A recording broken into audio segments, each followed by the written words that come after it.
In 2023, Japan spent a record 48.9 trillion yen on national medical expenses. Which is, I mean, just a massive number on its own. Right. It is a staggering figure. But it becomes truly jarring when you put it in context. Yeah, the historical context is what really makes it stand out. Exactly. Because over the last 20-odd years, Japan's population has actually been shrinking. Right. And general consumer inflation was practically non-existent for most of that timeline. Yeah, prices were mostly flat.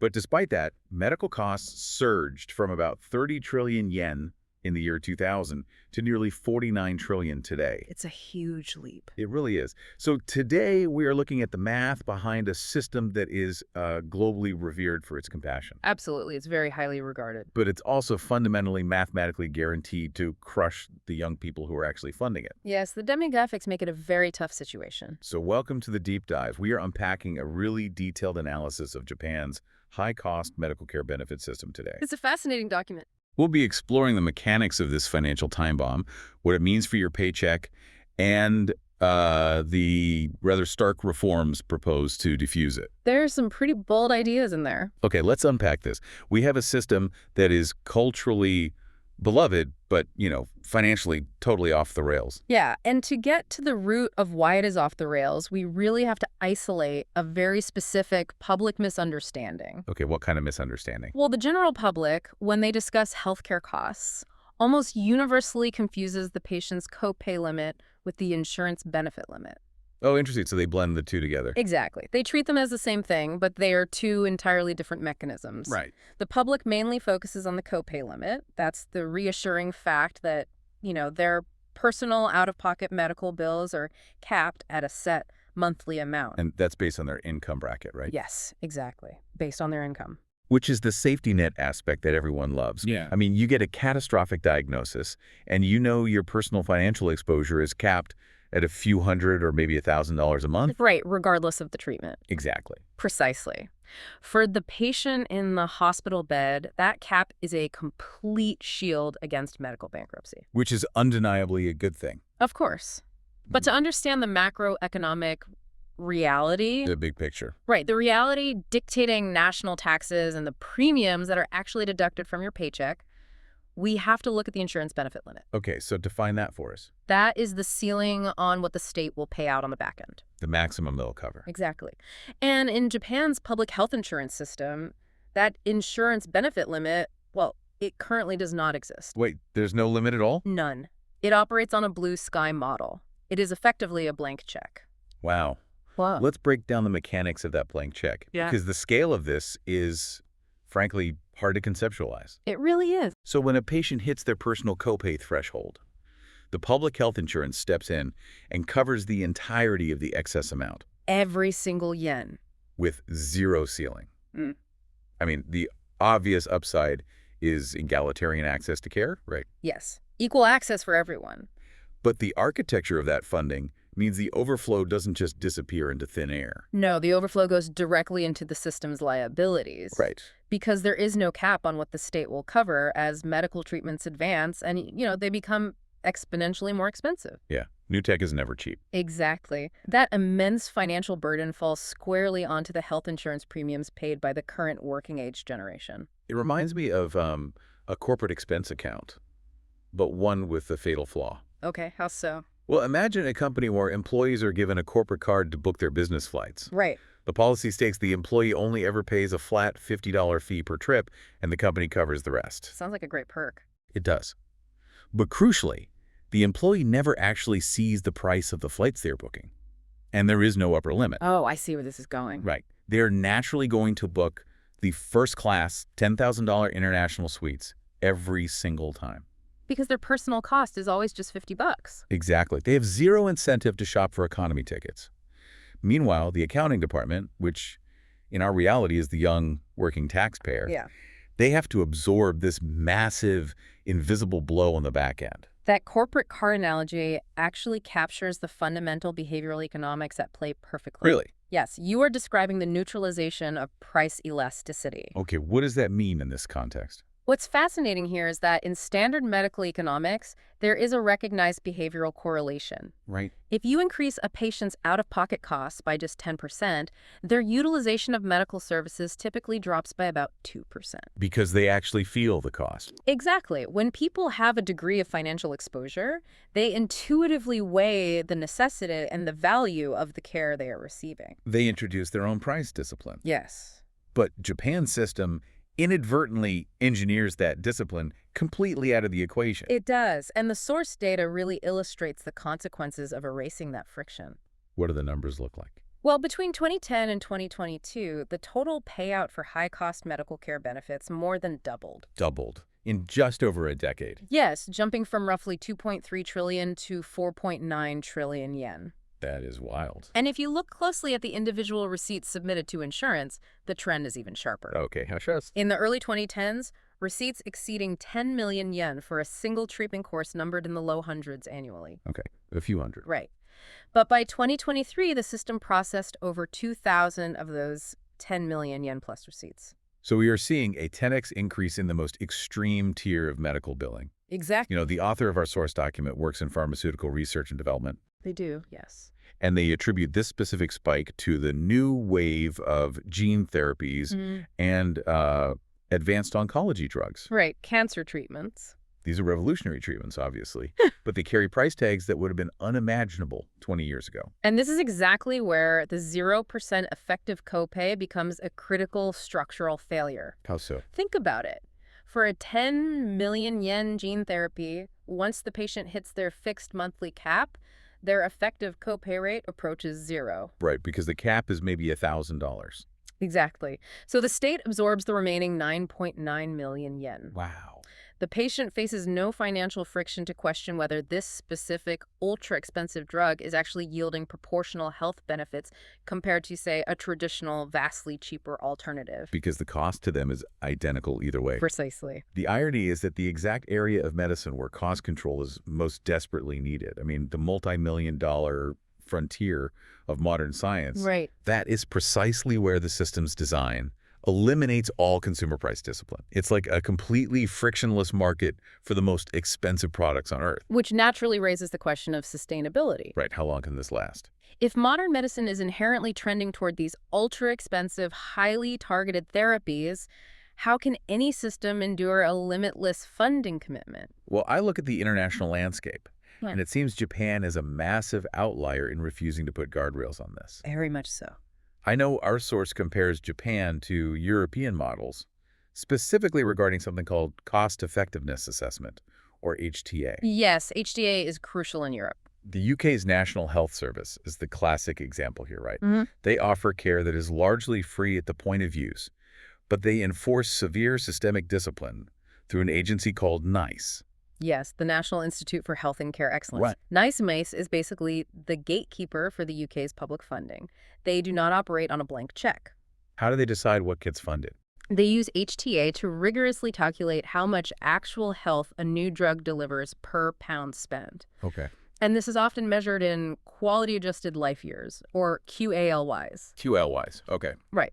If a pharmaceutical company introduces a revolutionary new cancer drug, but the price tag is deemed too high relative to the tangible months of life, it adds, like Decil will simply refuse to cover it under the public system. Man, that is a stark philosophical difference. In the UK, if the math doesn't align, the public system just says no. Exactly. If a British patient wants a drug that NICE rejected, they had to fund it entirely through private means or just pay out of pocket. That's the reality there. I can play devil's advocate here, though. Restricting access to life-saving drugs based on a government spreadsheet feels incredibly cold. It does feel that way. Japan's model, where the state just absorbs the cost to save the patient, feels undeniably more humane. At the micro level, absolutely. For the individual patient receiving the care, Japan's approach is undeniably more humane. But health policy operates at the macro level. A system without limits eventually cannibalizes itself. It just runs out of money. Right. And it is worth noting that Japan actually does utilize its own version of HTA, but the source characterizes it as, well, half-baked compared to Europe. Half-baked because Japan uses HTA purely as a negotiating tactic, Right. Not as a gatekeeper. Correct. Japan uses cost-effectiveness data to negotiate slight price reductions with pharmaceutical companies on the back end. Okay, so they try to get a discount. Yes, but they do not use it to restrict patient access. The drug still gets approved? Always. Ugh. The drug remains publicly covered regardless of the ultimate price tag. Wow. So while it avoids the harsh reality of denying care, it guarantees a perpetual, unmanageable increase in the financial burden placed on the workforce. And the UK isn't the only country putting structural limits on this. The source highlights France, which takes a different, highly pragmatic approach with outcome-based payments. Outcome-based payments are a really interesting model. This is a fascinating mechanism.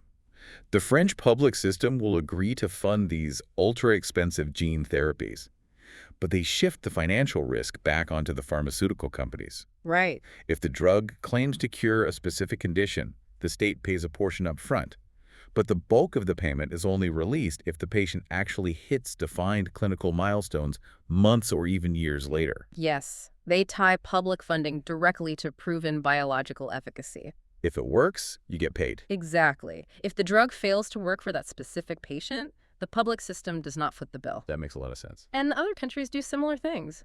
Germany and Sweden utilize HTA to enforce strict, practical access restrictions, ensuring high-cost drugs are only dispensed when deeply justified. Right. The Netherlands requires rigorous prior approval before the public system will authorize payment for top-tier therapies. And contrast all of that with the U.S. model, which the source also brings into the comparison. Yes, the U.S. is very different. In the U.S., which obviously relies heavily on private insurance, the concept of a blue sky public limit is virtually non-existent. True. Private healthcare contracts have mathematically defined ceilings explicitly written into the policies. The risk is strictly quantified from day one. The overarching takeaway from all this international data is that every other major developed nation utilizes some mechanism to limit the public burden. They all have a braking system. Right. They either set clear funding caps, require strict cost-effectiveness to authorize public coverage, mandate outcome-based efficacy, or they rely on private insurance to absorb the extremes. Yeah? Japan's open-ended, unconditional public commitment to covering the most expensive tiers of modern medicine is the exception. It's not the rule. And because Japan refuses to adopt those international guardrails, the financial overflow has to go somewhere. And it does. Which means it flows directly into the premium deductions on your paycheck. Exactly. This shifts our focus to the demographic reality, which is really the engine turning this blank check into a crisis for you, the listener. Right, because the architecture of Japan's high-cost medical care benefit system was established back in the 1960s. Very different world back then. Completely. The demographic math of that era made the system totally viable. You had a classic population pyramid. A massive base of young, working-age individuals contributing to the system. Yes, supporting a very small apex of elderly citizens who were actually drawing from it. So the ratio of contributors to beneficiaries was heavily skewed in favor of the system's solvency. Exactly. But we are now operating under an inverted demographic pyramid. Right. Today, it takes just 2 to 3 working-age individuals to support one elderly person in the system. Just 2 or 3. That's a huge shift. It is.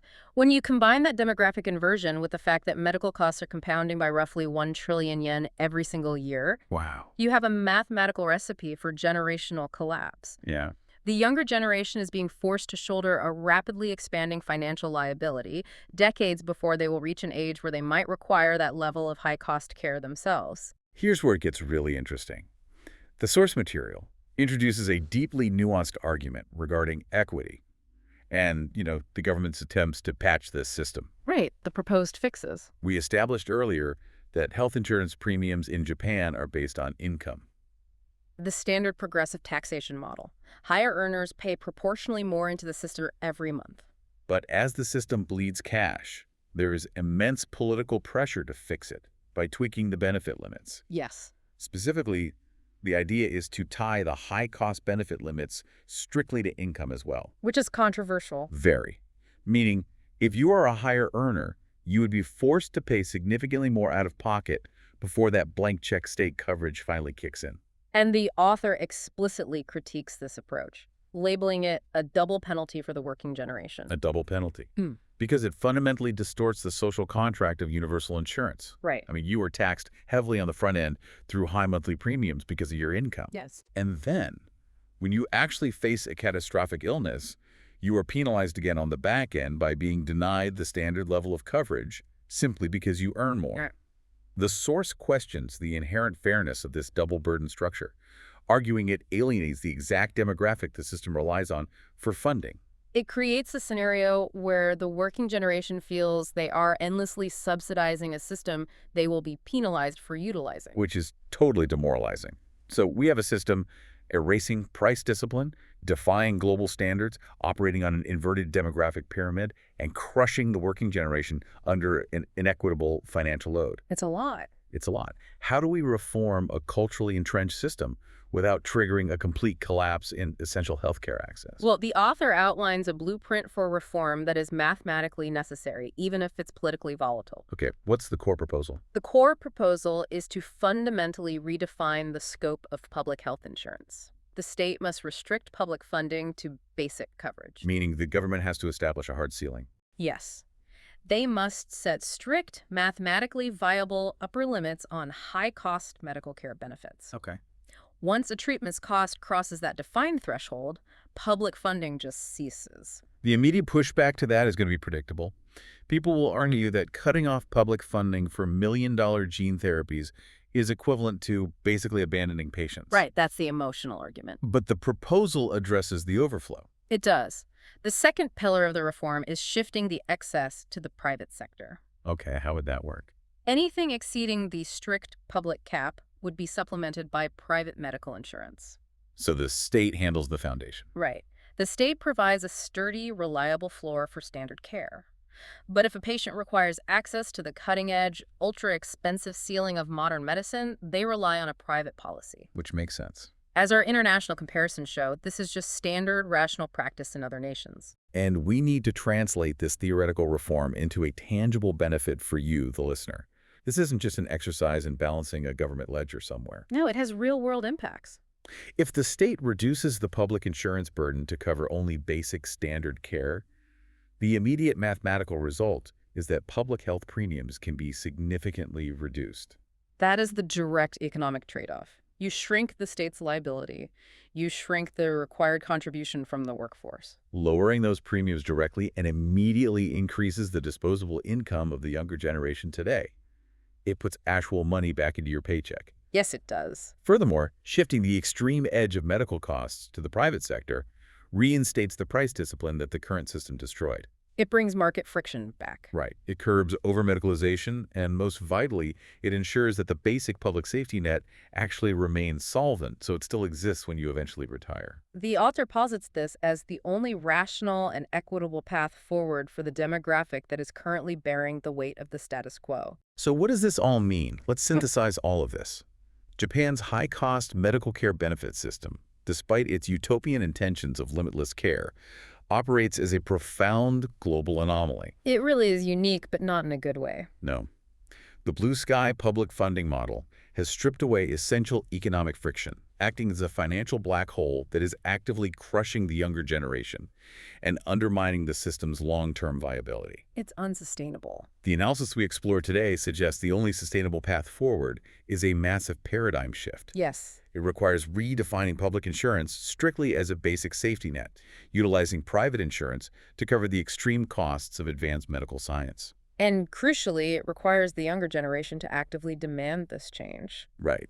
Because a system quietly funded by automatic paycheck deductions will never reform itself voluntarily. Exactly. And, implementing that reform raises an incredibly complex question about the trajectory of society, which I want to leave you to consider. Okay, what's the thought? If we successfully transition to this proposed model, where standard basic care remains universally public, but the most revolutionary multi-million-dollar gene therapies and advanced oncological cures rely entirely on supplementary private insurance, how do we navigate the resulting biological divide? Wow. We are talking about segmenting human longevity based on private contracts. Precisely. As pharmaceutical science continues to push the absolute boundaries of life extension and cellular repair, these cutting-edge treatments will only become more sophisticated and more expensive. Yeah. the tech is only going to advance. Right. So if we legally shift the burden of accessing those specific medical miracles to the private sector just to save the public economy, do we risk engineering a future where the ultimate decider of human survival is no longer the ingenuity of medical science? But rather the exact financial limit written into your private insurance policy. Exactly. That is heavy. We began by analyzing the math of a limitless safety net that is bankrupting its contributors. And we end up staring down a future where the exact boundaries of your private wealth dictate your access to the bleeding edge of human survival. It's a daunting prospect. It forces us to ask what we value more: equal access to a collapsing system or sustainable access to a tiered reality. That's our deep dive for today. Thanks for exploring the depths with us.